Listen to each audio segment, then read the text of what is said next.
everyone, I am Sneha, lecturer, Department of Physician Assistant, SNS College of Allied Health Sciences.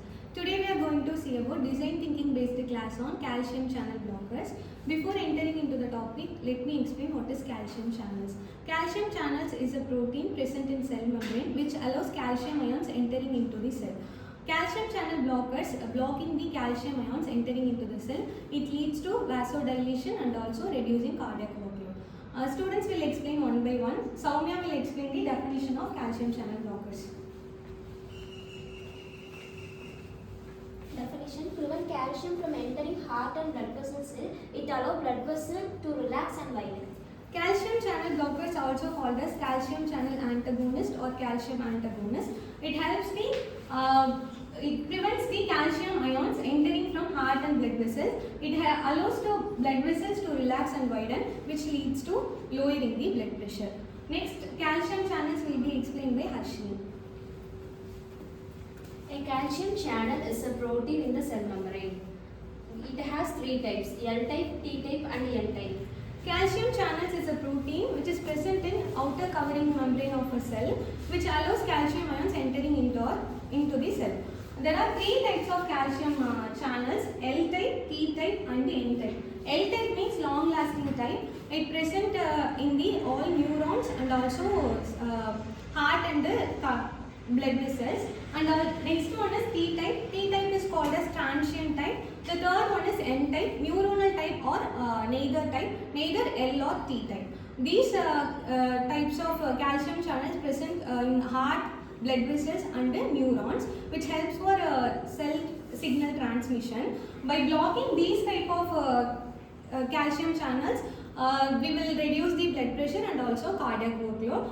In this calcium channel blockers, we mainly block the L type of calcium channels. So it will not allow the calcium ions entering into blood vessels and also cardiac muscle, which leads to lower blood pressure and also reducing cardiac workload. Next is classification. There are two major classifications in calcium channel blockers. The first one is dihydropyridines and the next one is non-dihydropyridines. Let me break down this word: dihydropyridines. Di means two, hydro means hydrogen atoms, pyridines means six-membered aromatic ring or benzene ring. So other than this type of structure, that is called a non-dihydropyridines. For dihydropyridines, example is amlodipine. Non-dihydropyridines example is verapamil. Next is dosage and route will be explained by Samhartini. Amlodipine 2.5 to 5 mg, verapamil route oral and IV.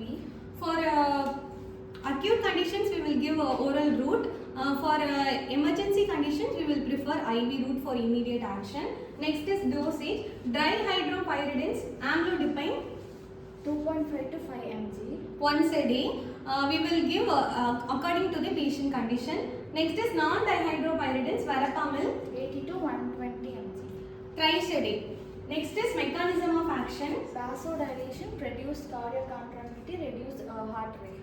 By relaxing the blood vessels and smooth muscles in the blood vessels, it will lead to vasodilation by blocking the calcium ions entering into the blood vessel cells.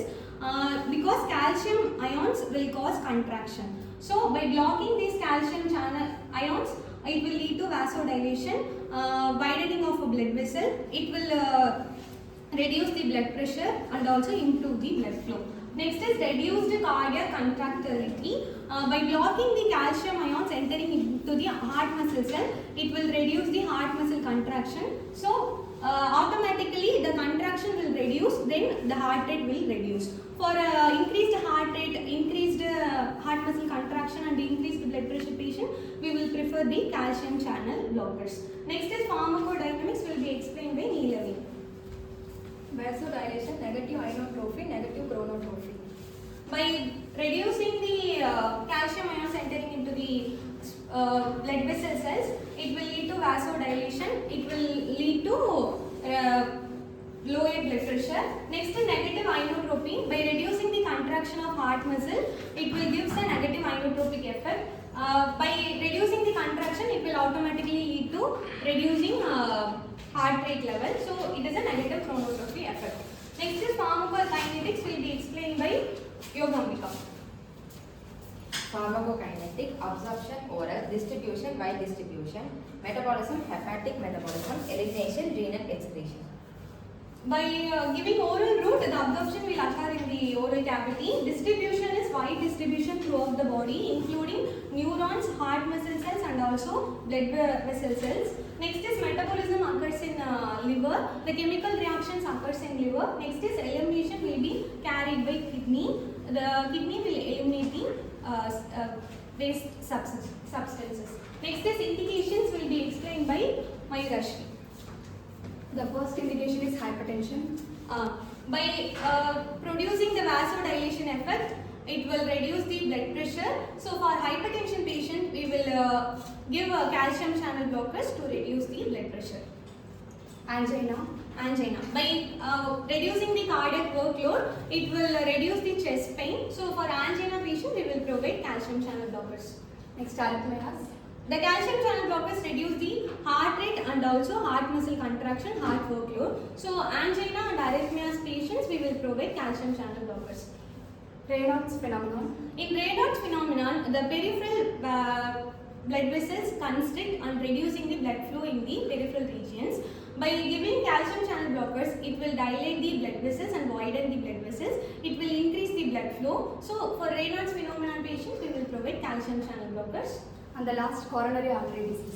By reducing the cardiac workload and the heart rate, it will reduce the symptoms of coronary artery disease. So we will provide calcium channel blockers for coronary artery disease. Next is contraindications will be explained by Ganga. Severe heart failure. For severe heart failure, we should not provide calcium channel blockers because it will worsen the heart failure condition. Because in heart failure, the heart unable to pump. By giving calcium channel blockers, it will lead to severe heart failure. So we will not provide calcium channel blockers for severe heart failure patients. Cardiogenic shock. Same as cardiogenic shock, it will increase the severity of cardiogenic shock. Next is Severe hypertension. for hypotension patient, we will not provide calcium channel blockers because the calcium channel blockers will lead to vasodilation. Ultimately, it lead to lower blood pressure. For hypotension patient, we should not give calcium channel blockers. It will lead to severe hypotension. Hypersensitivity. For drug allergy patient, we will not provide these kind of drugs. Next is adverse effects will be explained by Krishnamurthy. This kind of drugs. These kind of drugs dilate the small arteries called capillaries, not the veins. So the veins drain the blood flow and also. These kind of drugs dilate the small arteries called capillaries, not the veins. Veins drain the blood. So these mismatch will lead to edema in the peripheral regions. Dizziness. These kind of drugs produce vasodilation effect. It will lower the blood flow to the brain. So it will lead to dizziness and also headache. Constipation. These calcium channel blockers lowers the J motility. So it will lead to constipation. And last one is fatigue. It reduces the overall workload of heart and also blood flow, so blood pressure. So it will lead to fatigue. Next is PA role as a physician assistant role for while giving calcium channel blockers will be explained by Jennifer. Physician assistant role, regular monitoring of heart rate, blood pressure and adverse effects, providing patient education. Providing patient education regarding how to use calcium channel blockers, and also we should regularly monitoring of blood pressure, heart rate and adverse effects because these drugs main three effects is vasodilation, reducing cardiac contractibility and reduce heart rate. So we have to monitor the blood pressure, heart rate and adverse effects.